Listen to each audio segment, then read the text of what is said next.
Quando suoniamo con la band, il click di un metronomo è utile per mantenere il tempo delle esecuzioni.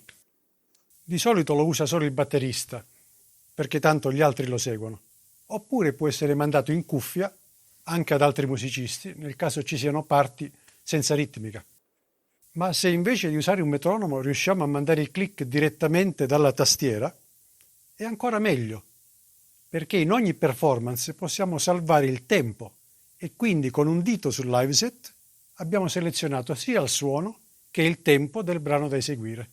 E in questo modo possiamo anche sincronizzare eventuali arpeggi, parti ritmiche, sequenze, eccetera. Ok, da dove lo prendiamo questo click? Io ho trovato più soluzioni. Quella ideale sarebbe il metronomo del sequencer. Ci basta spingere un pulsante sul pannello.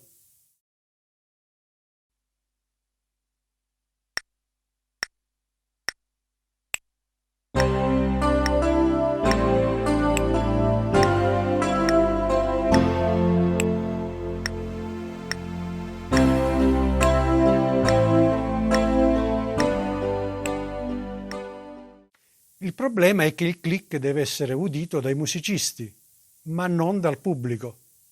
Quindi deve essere mandato su un'uscita audio separata per il monitoraggio in cuffia. Su Montage ci sono 2 uscite audio, quindi basta scegliere ad esempio la seconda uscita solo per il click. A questa uscita possiamo collegare un cavo da mandare al batterista, che gestirà il click come preferisce. Oppure possiamo collegare un piccolo ed economico amplificatore per cuffie, come questo, ha più uscite audio, in modo da mandarle ai vari musicisti. Su ModiX invece abbiamo una sola uscita audio. Potremmo sfruttare la porta USB to host, che consente un flusso dati audio oltre che MIDI. Però non sono riuscito a trovare una soluzione hardware di dimensioni contenute che possa sostituire il computer a cui effettivamente è destinata la porta USB to host. Quindi di fatto questo video è destinato principalmente ai possessori di Montage. Ma visto che siamo in argomento, ne approfitto per fare un po' di chiarezza.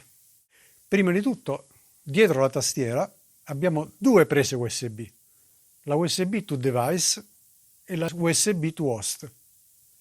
La prima fornisce alimentazione a 5 volt e serve per trasferire dati usando una pendrive, oppure collegare dispositivi MIDI come un'altra tastiera o un expander.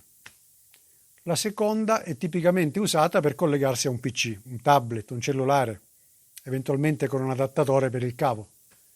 Trasmette e riceve dati MIDI e audio. Serve ad esempio per interfacciarsi con una DAW, come Cubase, Reaper, Sonar o altri software di gestione musicale. Oppure per pilotare app MIDI, ad esempio Perfect Piano, sul cellulare. Sul collegamento alla DAW ci ritorno fra poco. Ora riprendiamo la questione del click, almeno per chi usa Montage. Come dicevo, il sistema più semplice è usare il metronomo del sequencer. Andiamo nelle utility, tempo settings. Ci sono vari settaggi, ma vediamo i più importanti. Dobbiamo scegliere di udire il click anche in riproduzione, non solo in registrazione. Scegliamo l'uscita audio del click e Signable Output, stereo o mono. Come ho detto, questa uscita audio si trova solo su Montage, io ho ModiX, perciò qui non la vediamo. Global Tempo va disattivato, in modo che la tastiera usi il valore impostato in ogni performance. Così ci basterà toccare lo slot liveset e premere play sul pannello. In realtà va premuto 2 volte perché la prima serve ad aprire la schermata del sequencer. E inoltre per il brano successivo ci tocca fermarlo e riaprire la schermata del liveset. Nonostante queste piccole seccature, il click del sequencer è una soluzione pratica, ma come ho detto prima, non è l'unica. Possiamo ad esempio creare una breve sequenza di note sul pattern sequencer e farle suonare in loop su una parte di batteria, oppure assegnare a questa parte di batteria un arpeggio idoneo. In ambedue i casi dovremmo assegnare poi l'uscita di questa parte ritmica verso la seconda uscita audio del montage, cioè assignable output, come visto prima. Sono comunque sistemi più macchinosi da preparare rispetto al metronomo del sequencer, quindi non sto qui ad annoiarvi nei dettagli. Per completezza devo dire che MODX e Montage consentono anche l'operazione inversa, cioè possono sincronizzare il tempo di arpeggi, sequenze e parti ritmiche interne con un bit esterno, ad esempio il suono della cassa collegato all'ingresso audio AD. Ok. Ma se invece a un MODX decidessi di portarmi un computer nei live solo per poter utilizzare l'USB, ecco, qui il discorso si complica. Prima di tutto, nelle preferenze MIDI devo scegliere il collegamento USB. E qui, anziché la seconda uscita audio, come visto per il montage, sceglierò per il click una uscita USB, ad esempio la stereo 1 e 2. Non main LR principale, perché da lì esce anche tutto quello che sto suonando. Sulla DAW si definisce MODX come dispositivo d'ingresso.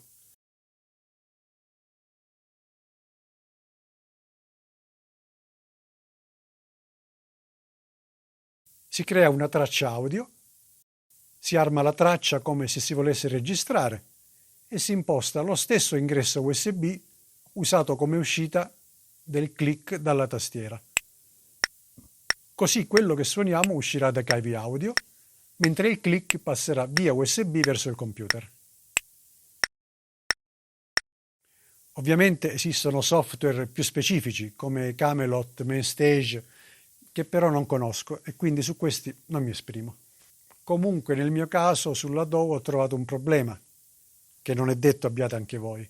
Per gestire i singoli canali USB 1 e 2, 3, 4, eccetera, serve un driver adatto come ASIO, che però non mi consente di far uscire l'audio dal computer, ma solo di farlo rientrare su MODX, trattandolo come se fosse una scheda audio. Ma così non va bene, perché abbiamo detto che il click deve uscire separatamente. Potrei provare a interfacciarmi con una scheda audio esterna, e se non dovesse funzionare come voglio io, potrei scegliere di far uscire via USB sia l'audio che il click su 2 canali stereo, ma non sono sicuro che Windows permetta di gestire 2 schede contemporaneamente. Forse si può fare con sistemi Apple, o in alternativa si potrebbe usare il MIDI anziché l'audio per far generare il click a un VST, oppure da un'app su tablet o smartphone. Comunque avrete capito che siamo ben lontani dalla mia idea di soluzione semplice. Ed ecco perché alla fine ci ho rinunciato. A questo punto possiamo prendere in considerazione il metodo più classico, quello preferito dai meno tecnologici, un bel metronomo. No, non questo. Intendo un elettronico. Oppure un'app per tablet o smartphone. Alcune app consentono di creare una lista dei brani, ognuno con la sua velocità. Basta toccare il nome e fare partire il click. Su alcune app parte in automatico. Qui devo cliccare il pulsantino accanto al titolo. Se invece l'app non gestisce le liste, si imposta il tempo manualmente in pochi secondi. Possiamo usare come riferimento il valore salvato in ogni performance. Lo vediamo in alto nel display. Avendo MODX, alla fine ho scelto anch'io questa soluzione, giusto per quei gruppi con un repertorio dove il timing è importante. E già che ci siamo, vediamo meglio come possiamo utilizzare praticamente il click nei live, almeno per quanto riguarda noi tastieristi. Oltre al click dobbiamo sentire il suono della tastiera e anche gli altri strumenti. Se c'è il service audio, abbiamo a terra la cassa spia, con un mix personalizzato. Oppure nei locali ci portiamo la nostra cassa, magari una piccolina, per sentire almeno la tastiera. Per quanto riguarda il click, lo mandiamo in 1 o 2 auricolari. Se sono 2 meglio non spingerli troppo dentro l'orecchio, in modo da sentire anche il resto della band e la cassa. ma in alcuni casi potremmo decidere di lasciare la cassa a casa e mandare tutto negli auricolari, in particolare quando suoniamo in piccoli locali dove lo spazio è limitato. Come si fa? Vi mostro come ho risolto io.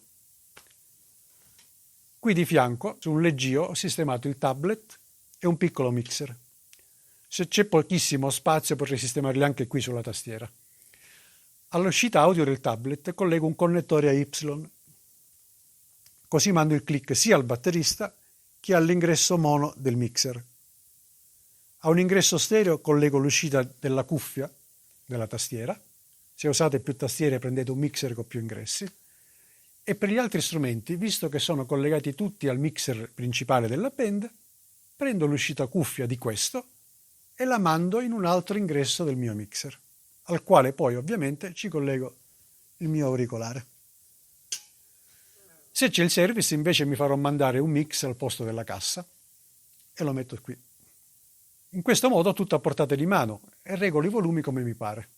Se non tutti gli strumenti sono collegati al mixer principale, ad esempio il basso e la chitarra hanno i loro ampli e la batteria amplifica solo la cassa, in un locale piccolo non credo avremo grossi problemi a sentirli.